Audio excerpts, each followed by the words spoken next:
साथियों जय भीम, नमो बुद्धाय। साथियों आज हम चर्चा कर रहे हैं एक बहुत ही महत्वपूर्ण अध्याय पर, जिसका अर्थ है आज तक धन की कमी के कारण हमने बहुत दुख झेले हैं। अब यहाँ लेखक हमें संदेश दे रहे हैं कि आज धन की कमी के कारण हमारे ऊपर जो दुनिया के ऊपर जो दुख नहीं भी होने चाहिए वो दुख भी हमें अकारण सहना पड़ जाता है। तो इसलिए हमें क्यों ना हम ये सोच विचार करके और धन को एकत्रित करने या पूंजीपति बनने की कोशिश करें।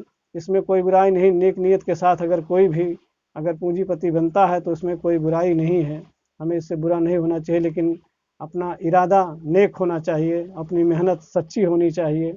इसी विषय पे इस लाइन पे लेखक हमें समझा रहे हैं कि आज देखा जाए हमारी जो स्थिति है मौजूदा, अगर हम गरीब हैं तो हमारा पड़ोसी से लेकर के गांव तक जो है कि कोई हमें मान सम्मान और अधिकार देने के लिए नहीं है। यहाँ सबसे बड़ा जो मेन कारण है वो हमारी आर्थिक कमजोरी है। हमें आर्थिक कमजोरी पे गहन विचार करके और शोध करना चाहिए कि आखिर हमारा क्या है। हमारे मान सम्मान में, हमें लोगों अपने बराबर उठने बैठने में या तमाम तरह की जो दुख परेशानियाँ, या हमारे बच्चों को या हमारी बहन बेटियों को किसी भी तरीके का अगर देखा जाए तो दुख ही दुख है, और हमें वो मान सम्मान समाज में पूरी तरीके से मिल नहीं पाता है। इसका जो सबसे बड़ा कारण है ये हमारी आर्थिक कमजोरी है, और इस पर हम विचार करते ही नहीं है। हम तो ये सोचते हैं कि दुनिया ऐसे जी रही है तो हमें भी ऐसे जी रहे हैं, हमें कोई नहीं। लेकिन फ़र्क पड़ता है साथ में, बहुत फ़र्क पड़ता है।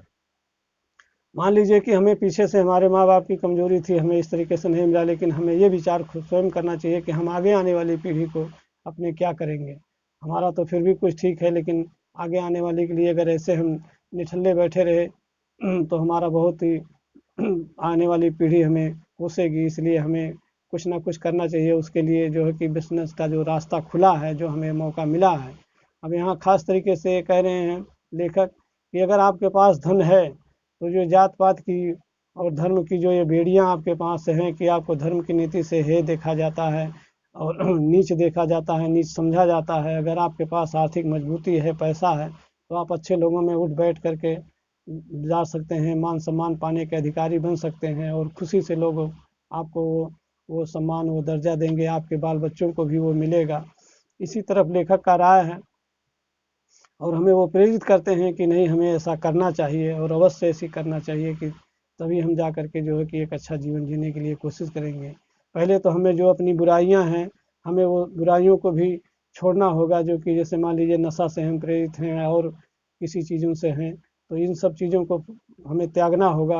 और ख़ास करके हमारे पास शिक्षा का होना ज़रूरी है। शिक्षा होनी चाहिए, बढ़िया सोच होनी चाहिए, नीयत होनी चाहिए, तब जा करके हम बिजनेस के क्षेत्र में अपने आप को आगे करेंगे। हालांकि शुरू में हमें छोटे मोटे बिजनेस करने के लिए अगर नहीं भी होता है तो कुछ लोग शर्म और है अपनी सोचते हैं कि हमारी इज्जत की बर्बादी होगी, इसलिए वो ऐसा समझ करके नहीं जाते हैं। हमारे खास कर युवा लड़के जो पढ़ लिख करके मान लीजिए हो गए, उनको रोजगार नहीं मिल रहा है, नौकरी नहीं मिल रही है, तो ये समझ करके वो घर में बैठे होते हैं कि हम अब इतने पढ़ लिख करके हम इस छोटे काम को क्यों करें। साथियों, समझाने का मतलब है कवि का, लेखक का, कि काम कोई छोटा बड़ा नहीं होता है।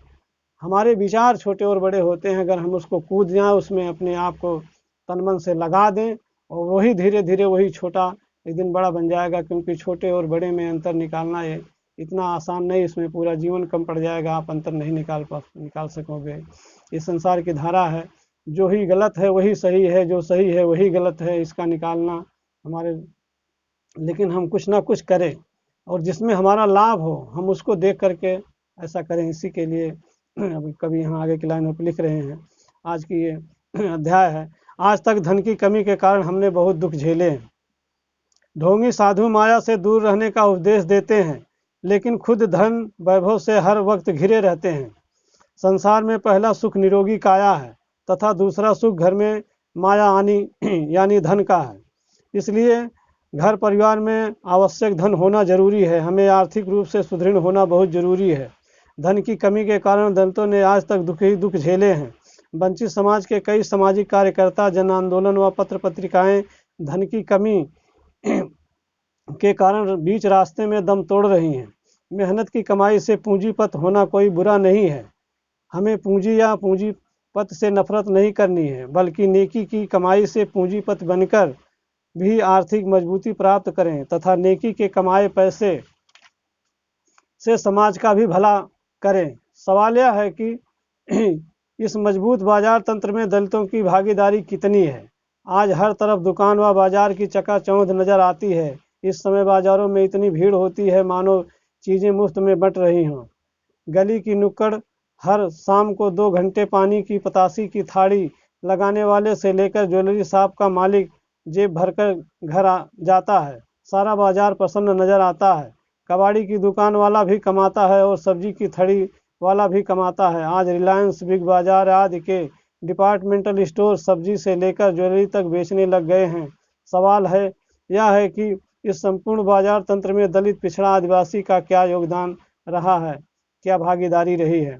साथियों, यहाँ थोड़ा सा कवि की तरफ संकेत जो है उसे थोड़ा सा सरल रूप में देखें।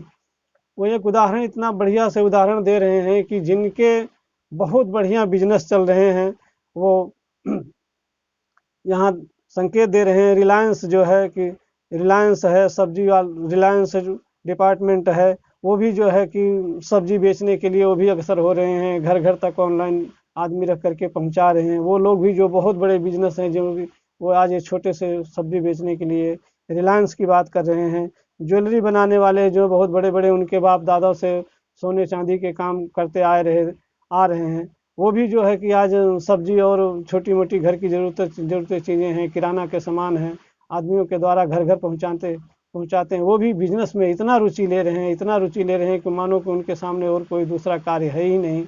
बस वो सुबह से उठते हैं और शाम तक उनको बिजनेस ही नज़र आता है। लेकिन अब ये चीज़ हमें देखना है कि हमारे समाज के कितने लोग बाजार में हैं, जबकि वो इसी चीज़ को संकेत दे रहे हैं कि पानी पूरी बतासी बेचने वाला जो है, एक चाय बेचने वाला जो बाजार में इस तरीके से बैठा है, देखो तो बाजार थोड़ा बिजनेस से भरा हुआ है। शाम को काम से लौटो तो देखो पूरी बाजार प्रसन्न नजर आती है। एक कबाड़ी वाला भी वो भी बाजार में बैठा है, तो वो भी शाम को सब कोई कमा करके नजर आता है। आज का ये जो नई पीढ़ियों का ये एक छोटा सा जनरेशन बन गया है कि वो अगर दिन भर 100-200 रुपये की, 400 रुपये की दिहाड़ी मजदूरी करता है तो वो भी बाजार जाता है कि हम 10 रुपये का क्यों ना खाना, 10 रुपये का बाजार से कुछ खा करके ही जाते हैं। और अक्सर हमारे युवा वर्ग ऐसा कर भी रहे हैं जो, और ख़ास करके ये ज़्यादातर हमारे जो वंचित समाज के हैं, छोटे जो कार्यकर्ता हैं, वो इनके अंदर ये ज़्यादा है। और अपनी कमाई का ज़्यादा हिस्सा जो है कि वो गैर लोगों में ही वो वितरण करते हैं। लेखक का इशारा इसी तरफ है कि वो हमारा जो अपनी कमाई का है, मान लीजिए हम 500 रुपया कमाते हैं तो 100 रुपया भी हम अपना मुश्किल से बचा करके अपने निजी स्वार्थ और निजी कार्य के लिए लगा पाते हैं। बाकी हमारा पैसा इधर उधर के तरीके से खर्च होता है। इसी चीज़ को सचेत करते हुए वो कहते हैं कि हमें बिजनेस में आना होगा और करना होगा। यही उनका ध्येय है, समझाने का मतलब है। साथियों, आगे फिर हम ऐसी छोटी छोटी क्लिप आपको दे रहे हैं ताकि लोग इसे आसानी से बिना समय को अपने खोए हुए वो देख करके और इससे सीख ले सकें। हमें बहुत खुशी होगी। वीडियो को ज़्यादा से ज़्यादा शेयर करें, सब्सक्राइब करें, लाइक करें। इसी उद्देश्य से साथियों हमें अब तक जो हमने किया है, आपका बहुत बड़ा हमें सम्मान मिला है। अब यहीं पर रोकते हैं, अगले अध्याय पे साथियों फिर आपसे चर्चा करेंगे। जय भीम, नमो बुद्धाय।